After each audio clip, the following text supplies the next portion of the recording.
Hi, welcome to Social Perspective. Today in news, we have fast bowler Michael Holding saying, "You will always have racism." He says, "You will always have racism, always have racists. Getting rid of racism totally is like saying you're going to get rid of crime totally. It is impossible." In saying like this, Michael Holding sounds like Emile Durkheim, who says social fact is always present in society. Like social facts like crime, etc., are always there in society, independent of the individual, and they are universal in nature. Defining social fact, Durkheim says social fact is that way of acting, thinking, or feeling, etc. He lists out characteristics of social facts. First one is externality, that is outside individual conscience. If we consider racism here as social fact, racism is external to the individual conscience. It exists in society as collective consciousness. Hence, racism is external. One characteristic is obliged. Second one is generality, that is general occurrence in society. It is not just present in one society and is absent in another. It is general to every society almost. Hence, racism is general. Third characteristic is independence. Racism is of course independent of individual because it is not dependent on any individual. It occurs in society as a whole. uh, if one individual is shifted from one society to another society, it is not that racism ends then and there. It is not dependent on any individual whether that individual is present. Racism is present. If that individual is taken out of that society, racism is absent in that society. We cannot say like this. Hence, racism is independent of individual. Fourth one is constraint. It is coercive on individual. Yes, racism is coercive on individual. It is coercive on blacks, or it is coercive on whites to act in certain way according to the societal consciousness. Hence, racism follows all these characteristics, and hence racism can be said as social fact, according to Mal Durkheim. Now, if we go on analyzing racism as social fact, Emile Durkheim says there are three rules for observation of social facts. First one is emotionally neutral attitude. While studying racism, we have to be emotionally neutral. We should not consider our personal experiences, whether we are subjected to racism anywhere or we have seen racism anywhere, or we should not attach our emotions to the subject of racism and conduct the study in a biased manner. We should be emotionally neutral while studying racism as a social fact. Second one is formulate concepts precisely. Don't delve into the concept so deeply that so many assumptions are involved in it. Just analyze what you have already known about racism. For example, you know what is racism, and you know what laws are present against racism in our society. If the laws are repressive in nature, then mechanical solidarity exists in society. If the laws are restitutive in nature, that means laws are aiming at restoring status quo, then the organic solidarity exists in society. That's all you should consider. You should not go deep and consider many factors where assumptions would sweep in.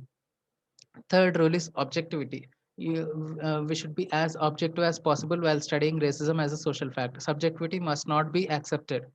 These three rules, according to Emile Durkheim, must be considered while studying racism as social fact. Next, rules for explanation of social facts. Now, how do we explain this racism in a society? First one is causal and functional uh, rule. That means we have to explain why racism exists in society and what is the function of racism in society. Like that, we can explain racism as a social fact. Second is comparative method, comparing one social fact to another social fact. Now, if you take crime as another social fact, we have to compare racism and crime. We have to compare the situations wherein both racism and crime exist simultaneously and both exist independently, non simultaneously. So, while explaining racism as a social fact in this method, we have to compare racism and crime. That means what is the crime rate when racism exists, and how much proportion of crimes are based on racism. This is one. That means where both racism and crimes exist simultaneously. And another thing is when they exist independently. That means what is the proportion of crime rate that is independent of racism, and what is how many racist incidences are not classified as crime. Like this, we can explain racism as social fact according to Emile Durkheim. Now, a criticism to this social fact of Emile Durkheim is that first one, Harry Elmer Bayon says, aren't there any actions without societal compulsions? He asks so. He believes not every action of individual is dependent on society. Not every action is influenced by society. Emile Durkheim says, for Emile Durkheim, society is above individual. Every individual action is influenced by society for him. Like that, he goes on to explain social facts also in the same way. He says racism is not individual to society. He says racism is something which is forced upon the individual by the society. When an individual grows in a society, he grows in a manner with an ideology that that society is against racism or for racism. With influence of such a societal manner, he grows and he exhibits certain characteristics or certain behaviors which are in line with the societal consciousness. That is what Emile Durkheim has proposed. Now, Harry Albert Byons here criticizes Emile Durkheim, saying individual perform many actions without any societal compulsions. For suppose if an individual say X has grown in a society where which has high uh, existence of racism, let us say, despite that we cannot say that X surely goes in for racism and X is a racist. It is dependent. X may or may not be a racist despite having societal compulsion on him to be a racist. X may choose to be anti-racist. That's what Harry Elmer Bayon's criticism against Emile Durkheim is. Next critic is Stephen Lukes. He says emotions and individual subjectivity also influence the action of individual. Now, X may be a racist or X may be a non-racist, but depending on upon the situation and depending upon the emotions in that situation, individual subjectivity seeps in.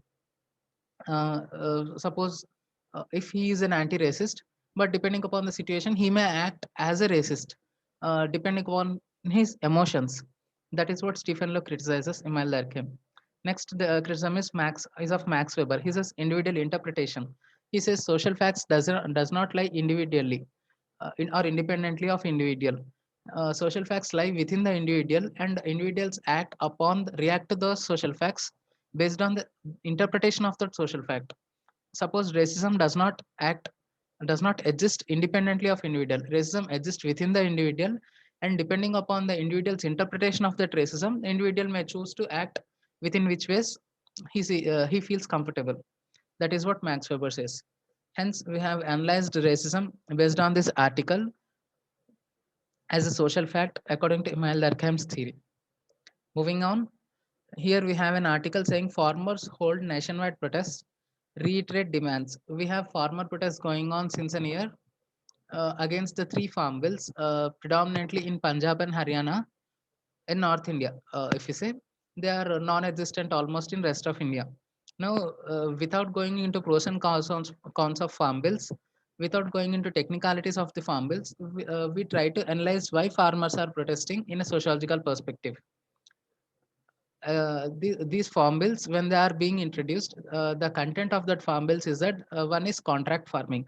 That means corporates will be allowed to make contracts with the farmers, and corporates' influence can be seen in the farmers' day-to-day activities, like what produce they must produce, what quality of produce they must produce, at what price they can buy the produce, and so on. For this, externally, if you observe, it may seem like giving independence to farmers. Hitherto, farmers were allowed to sell their produce only in APMC mandis. Now they were given independence to sell anywhere they like, where they are getting better price. But why farmers are protesting is that they are perceiving this as a restoration of historical order. That means historically we have been subjected to feudalism. In feudalism, feudal lords used to decide what produce we must produce and at how much price we must sell it.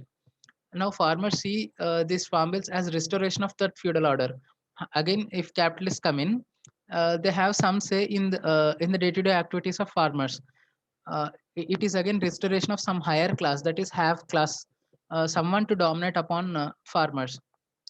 This farmer sphere will lead to exploitation as it happened previously. Now farmers are they feel they are independent now. They don't have any influence upon them about what produce they must produce and at what price they must sell.